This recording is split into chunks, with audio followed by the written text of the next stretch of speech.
मध्य प्रदेश के पूर्व मुख्यमंत्री और कांग्रेस नेता दिग्विजय सिंह के सर्जिकल स्ट्राइक को लेकर सबूत मांगे जाने वाले बयान को लेकर देश भर में इस वक्त बवाल मचा हुआ है।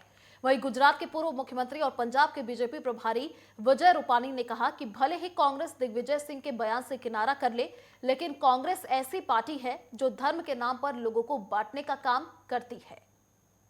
पंजाब हरियाणा की राजधानी चंडीगढ़ में मेरे साथ पंजाब और चंडीगढ़ के प्रभारी विजय रूपानी जी हैं, जो गुजरात के पूर्व मुख्यमंत्री भी हैं। सर, बैठकों का दौर जारी है। हमने देखा पहले अमृतसर में पंजाब बीजेपी की बैठक हुई, अब चंडीगढ़ में बैठक की गई है चंडीगढ़ बीजेपी की। कहीं ना कहीं लोकसभा को लेकर तैयारियां जरूर जरूर हमारी राष्ट्रीय कार्यकारिणी खत्म हुई, उसके बाद प्रदेशों की कार्यकारिणी बैठकें चल रही है और इस बैठक में मूल बात 2024 में फिर से प्रधानमंत्री मोदी जी के नेतृत्व में भारतीय जनता पार्टी की सरकार बने, उस दिशा में ये कार्यकारिणी का महत्वपूर्ण योगदान रहेगा, चर्चा भी रहेगी। और 2024 के चुनाव में पंजाब और चंडीगढ़ में भारतीय जनता पार्टी भव्य विजय प्राप्त करे, इस दृष्टि से हम स्ट्रेटेजिकली चर्चा कर रहे हैं। किन मुद्दों को लेकर चुनाव में उतरने वाली है भारतीय जनता पार्टी? भारतीय जनता पार्टी नरेंद्र मोदी के नेतृत्व में चुनाव में उतरेगी। मोदी जी की सरकार ने पिछले 10 साल में जो काम किया होगा उसका हिसाब जनता को देंगे और विकास की राजनीति, देश हित में जो कुछ काम किया है वो जनता के सामने रखेंगे। और अगले 10 साल पहले यूपीए सरकार ने जो कुछ किया था उसका कंपैरिजन भी लोगों के सामने रखेंगे। कांग्रेस की जिस तरीके से भारत जोड़ो यात्रा चल रही है, दिग्विजय जी का बयान आया, हालांकि कांग्रेस ने किनारा कर लिया है, एक बार फिर से कहने लगे हैं सर्जिकल स्ट्राइक का सबूत चाहिए।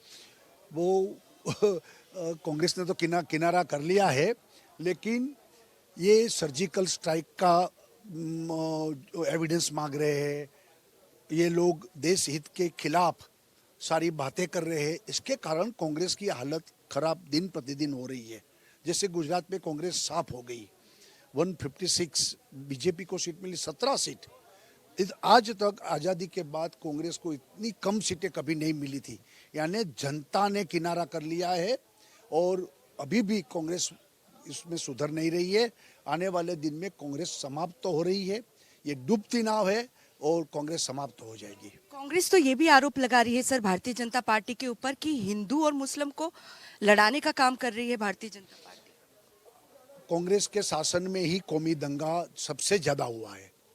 पिछले 10 साल में मोदी जी ने जो सरकार चलाई, पिछले 27 साल से भारतीय जनता पार्टी गुजरात में सरकार चला रही है, कौमी दंगा आप देखिए, कंपैरिजन कीजिए किसमें ज्यादा हुआ है। तो कांग्रेस के शासन में ही कौमी दंगा रहते थे, क्योंकि अपीसमेंट की राजनीति कर रहे थे और इसके कारण ये सारा दंगा हो रहा था। और कांग्रेस ने ही कम्युनल जो सूडो सेक्युलरिज्म के आधार पर जो बातें रखी थी, इनके कारण ये कौमी तनाव हो रहा था, दंगा भी हो रहा था। अब दंगा मिट गया है। अंत में एक सवाल सर, पंजाब में आम आदमी पार्टी की सरकार है और अमृतसर में आपने बैठक भी की और अमृतसर में ही 27 जनवरी को मोहल्ला क्लिनिक की सौगात देने वाली है मान सरकार। अरविंद केजरीवाल भी जी पहुंचेंगे वहां पर। किस तरीके से देखते हैं आप जो मोहल्ला क्लिनिक की? पहले तो पंजाब में सरकार दिल्ली से चल रही है, केजरीवाल जी वहां से सरकार चला रहे हैं, पंजाब से सरकार नहीं चल रही है। दूसरी बात, ये सारी बातें लोगों को झूठा वादा कर रहे हैं। आज जो पंजाब में सरकार बनी लगभग 10 महीना होने को लिए जा रहा है और 10 महीने में कितने वादे पूरे किए उसका हिसाब दे केजरीवाल आकर।